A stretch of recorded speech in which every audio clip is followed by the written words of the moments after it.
nampaknya Donald Trump masih belum move on dengan Malaysia. Terbaru Presiden Amerika Syarikat AS Donald Trump sekali lagi memuji Malaysia selepas beliau mengumumkan negara Uncle Sam itu akan membenarkan pengeluaran kereta kompak buat pertama kali di Rumah Putih White House pada Khamis. Ia susulan beliau sendiri melihat populariti model kecil dan ekonomi itu ketika lawatannya ke Jepun, Korea Selatan, Malaysia dan beberapa negara lain baru-baru ini.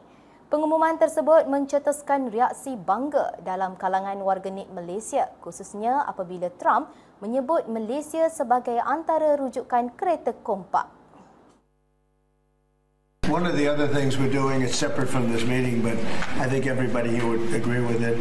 If you go to Japan, where I just left, and if you go to South Korea and Malaysia and other countries, they have a very small car.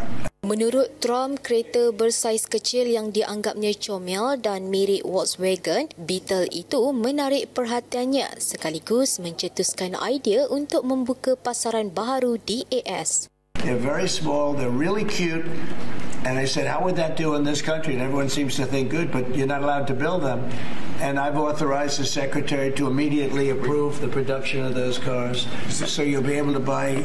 Trump turut menyebut beberapa syarikat Jepun seperti Honda yang menghasilkan reka bentuk kereta kompak yang cantik dan sangat menarik sambil yakin kereta kecil itu berpotensi membuka pasaran besar di AS. Sementara itu, Setiausaha Jabatan Pengangkutan AS Sean Duffy mengesahkan bahawa Trump mengarahkan pelonggaran peraturan bagi membolehkan syarikat seperti Toyota atau pengeluar lain menghasilkan kereta kompak mampu milik serta jimat bahan api di AS dan menjualnya di pasaran tempatan. Ramai pengguna media sosial mengandaikan bahawa lawatan Trump ke Malaysia pada November lalu mungkin memperlihatkannya model popular tempatan negara. Malah tidak kurang juga menganggap kenyataannya sebagai satu bentuk pengiktirafan tidak langsung terhadap industri automotif Malaysia terkenal dengan kereta kompak berpatutan dan praktikal.